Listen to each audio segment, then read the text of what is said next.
You're listening to Women Emerging Fearlessly, where women over 40 discover how to find meaning and purpose and how to feel at home in their own skin, love who they are, and design a life that makes them happy. I'm your host, Janelle Anderson, CEO and founder of Emerging Life Coaching. So welcome everybody to Women Emerging Fearlessly. I am here today with a special guest that I will be introducing to you in just a moment. I'm just curious how many of you are struggling during this COVID virus time maybe you're going crazy, staying home, or maybe you're getting caught up in a swirl of emotions and fear and anxiety. We just want to share with you today some tips on how to just remain confident, really, and how to just stand in your power during this time. Kate is my guest, and she has a lot of great stuff to share with you today. She's an author, and she is also a coach, but she has a great history. It's just really, to me, very impressive. She served as the vice president and counsel of a Fortune 200 company, and she was a very high-achieving woman lawyer. And I love working with high-achieving, successful women who are very passionate about what they do. It just excites me. And I love to see women just doing this stuff, and being who they are and being brilliant. And that's what she was doing. And she ran into a big problem. Her world was pretty much shattered. I'm going to let her tell you about it. But she ran into a big problem, and this challenge that she's going to share with you got amplified, and she went through a lot of stuff, ladies. And I know many of you are. You're dealing with obstacles and hurdles that you have to jump over to pursue that passion. And sometimes when you run into those big obstacles, it can shatter your confidence. And Kate has a story that she's going to tell about that. So she is Kate McGuinness, and she's now the principal of her business called Empowered Women Coaching, which is actually kind of similar to the name of mine, Emerging Life Coaching. And she's an executive coach, and she's got a background in some psychology and neuroscience, which is dear and near to my heart. I love those two studies. So welcome, Kate McGuinness, to the podcast today. Thanks for joining us. Oh, Janelle, thanks for the invitation. I'm quite glad to be here.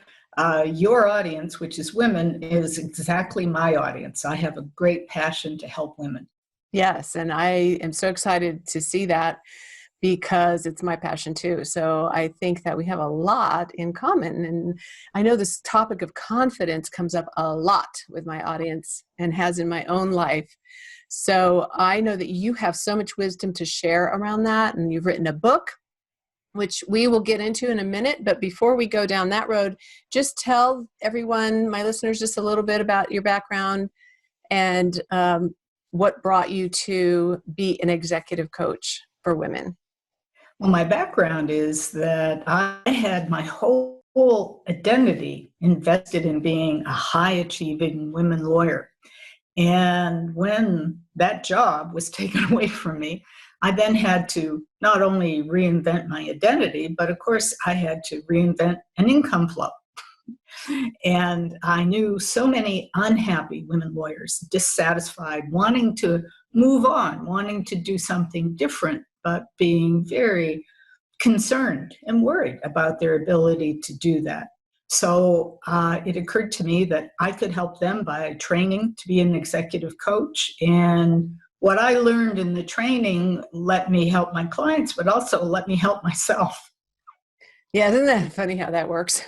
When we help others and we train to help others, it helps us so much. Yes. So earlier I alluded a little bit to this big problem that you ran into as a woman lawyer. And I want you to share it in your words, just that story of all the obstacles that came your way before you became an executive coach. And here you were, a high-achieving woman lawyer, and like you just said, your identity was so tied to that. So tell us what happened. Well, what happened is my job was vice president and general counsel, and saying no too often ended up costing me my job. And that happened quite abruptly. I had been very highly regarded, I thought, inside the corporation, gotten a big bonus. And about 3 months later, two other executives, appeared in my office and said that my services were no longer needed. The company was going to put out a press release before the market opened 2 days later that I was leaving, and I'd be locked out of my office at the end of the day. So that was pretty insulting, Whoa. terrifying, Yeah. all the things that you might imagine. And it took 8 months to negotiate my severance package. And the lawyer negotiating it thought, oh, we're going to structure this as annual payments. Isn't that clever? Well, I went along with it, which was fine until the company making the annual payments went bankrupt. I had thought, oh, I'm not going to be a lawyer anymore. I'm going to have a life of leisure. I moved to California wine country. I wrote a novel. Everything was, hunky-dory. And then there was the bankruptcy. So I had to sell my house in wine country, and then what should I do? And it took me 4 years to receive anything out of the bankruptcy. I got pennies on the dollar. So it left me a question of, well, what am I going to do now? What am I going to do to make money? What am I going to do with my life? What's my passion? And my passion had been to help women. The novel that I wrote was about women fighting sexual harassment and discrimination because I wanted to educate them about what their rights were in the workplace. So executive coaching, working with women, I saw as a way to help women. And so the book was taking what I had learned and what I learned with my clients, what my clients taught me, and putting it into a book. Wow, that's fantastic. You are a woman of many talents. And I'm a very ambitious and energetic woman. Oh, which is fabulous. I love that. That had to have been devastating that day when they walked into your office and just suddenly, without warning, announced, hey, you're out. So I find it really interesting how you mentioned that your identity was so tied to this. And I find that is so true. I know I've been there before, whereas women, and there's this whole story about, how, and I know you talk about this in your book, like how society's kind of set us up in a way for women to lack confidence or to struggle with confidence in who they are, as well as kind of how we're put together as women. And then when we do achieve great things, this thing of identity in that role or that title or that thing we've achieved, and we kind of lose sight of who we are inside as a woman. And it sounds like you saw that you went through a process maybe of uncovering that or realizing that and getting yourself to this place of who's the real Kate. Thank you. That's what I really hope to be now. Think I am. And it's interesting. Part of that process was I had going on internally this whole story. My story was, I was a very successful lawyer. I had all these gold stars, and then those got taken away. And part of the process was to think through, well, what is my story of who I am? And do I want that story to be a story of victimhood? No. And I'm sure these very unexpected, seemingly bad things happened to me. But I'll have to tell you, Janelle, at the end of the day, if somebody said to me, what was the best thing, what was the experience that you learned the most from in your life? I'd say it was being fired. Wow. That's amazing to be able to look back and say that. So I often talk about, how there's gifts within the hard times. And usually we grow the most when we go through a really tough time like that. If we will look for what's the gift here, what in this can help me learn and grow and become my best self. And it sounds like that's what it was for you. Probably took some time though to get there. Oh, yes. Yes, and some soul searching and yeah. So, and I think in your book you mentioned working with someone that helped you to figure that out, to help you to get to that place. That's exactly right. In fact, my book is dedicated to her. I was so lucky when I went to coaching school. The school required all of the students to work with one of the master coaches. And the master coach I was assigned to was this 85-year-old woman who had had years of experience being a therapist until she was 70, got really frustrated with insurance companies on payment issues, then went off and trained to be a coach. So by the time I met her, she had had 15 years experience as a coach and decades of experience as a therapist.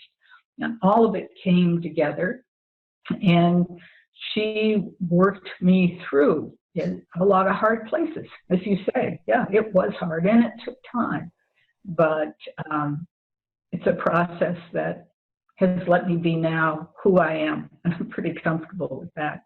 She sounds like a wonderful woman. She didn't become a coach till she was 70, and she was 85 when she worked with you.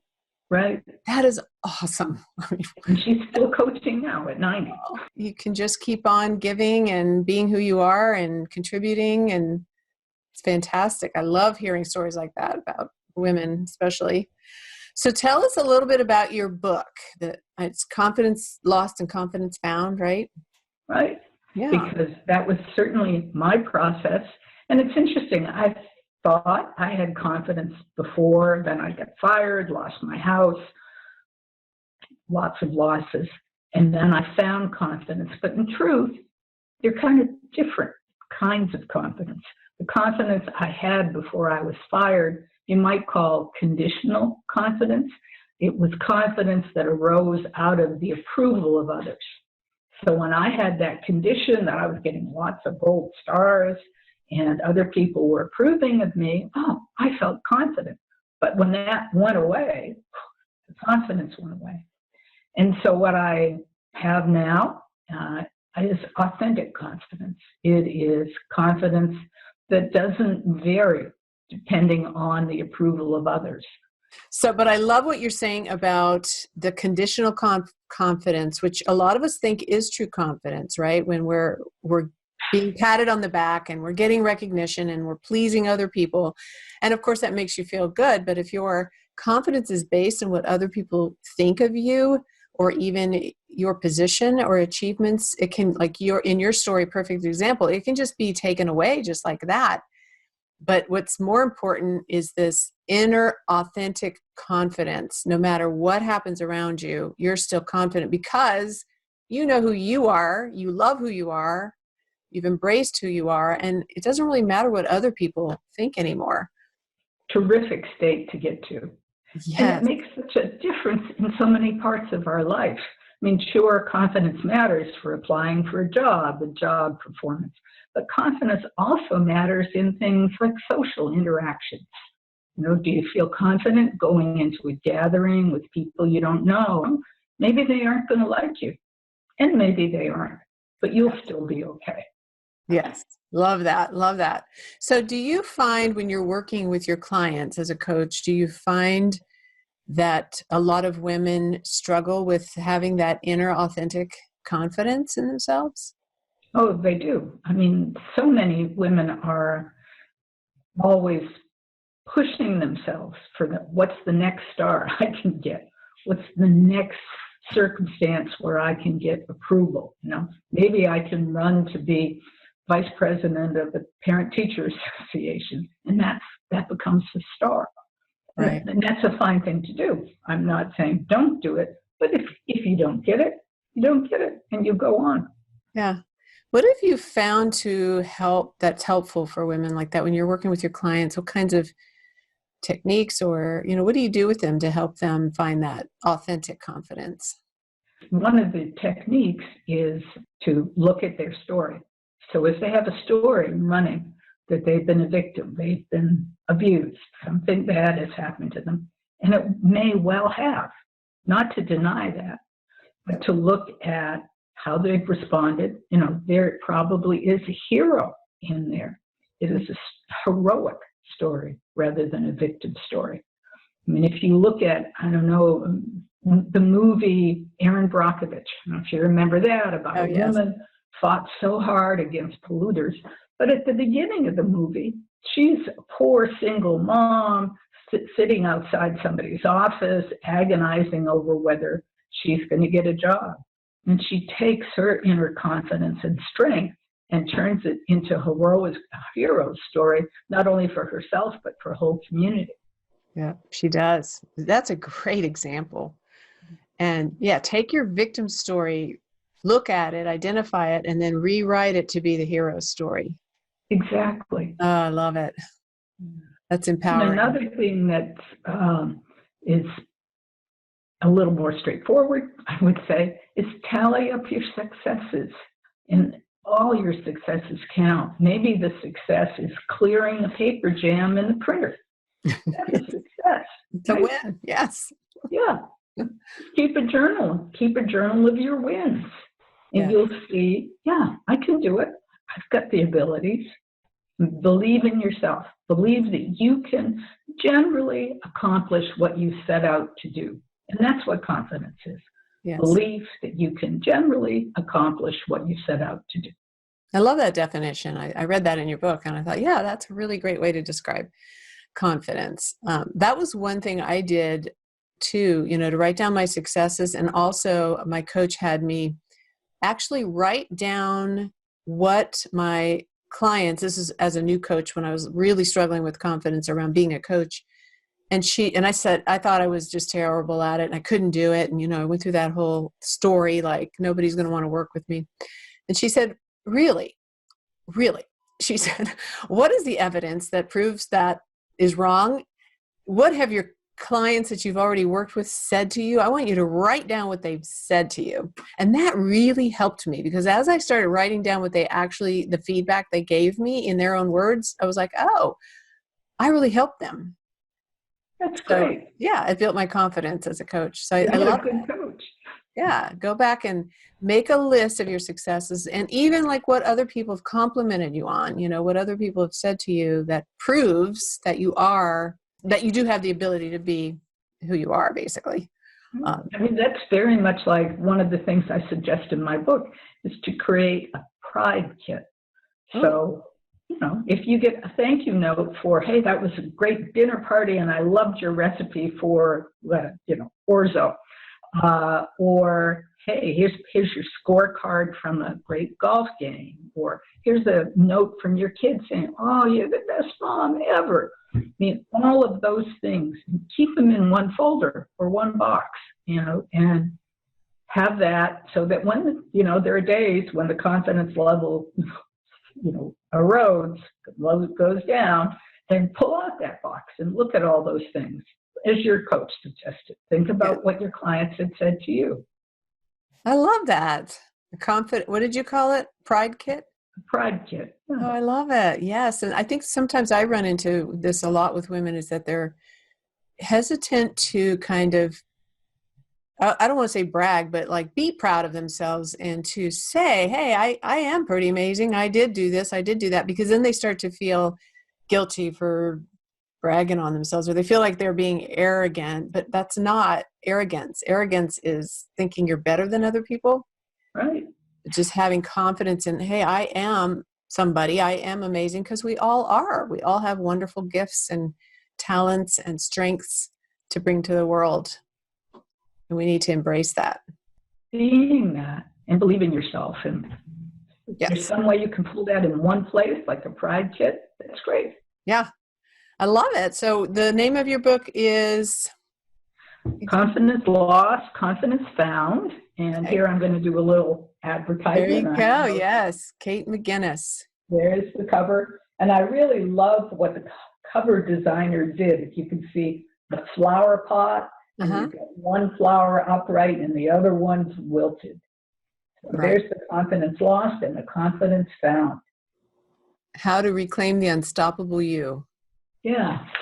Love it. So ladies, go out and buy that book. Like I said, I've started reading it, and right from the very beginning, it grabbed my attention. You're a really good writer. Thank you. Yes, I can't wait to read the whole thing. How can people get in touch with you if they'd like to talk to you? Right. Or work with you? I have a website. It's katemcguinness.com.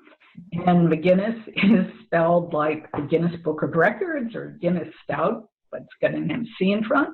So Kate at katemcguinness.com, or I'm on Twitter, K8, numeral 8, McGuinness at Twitter. So that's another way to get hold of me. course, I'm on Instagram, LinkedIn, lots of places. Awesome. So I'll put those in the show notes so people can reach out to you. And is your book on sale on Amazon? And the book is on sale, Amazon, Barnes & Noble, and actually everywhere books are sold. That's wonderful. Congratulations on your book. Thank you. And when was it published? It was published January 11, 2020. Wow. So this year. Wow. Brand new. Yeah. Very recent. That's wonderful. And thank you for including me as a guest on your show. I've really enjoyed our discussion. I did too. And I just want to say thank you because you bring so much inspiration really to women to just, especially, women in their 40s and 50s where, it's that time of life where transitions do happen, and that you almost started anew, like you really found yourself after all that happened, and you didn't give up and you didn't stop, but now you're giving back and you're helping so many women. It's just really inspiring. So thank you so much for sharing your story and writing your book and coming on my podcast. Oh, my pleasure. Thank you. Thanks for listening today. If you'd like to find out more about how to create the life you truly want, visit my website at emerginglifecoaching.com or shoot me an email at janelle@emerginglifecoaching.com. Until next time, emerge fearlessly and go out there and do what you really want.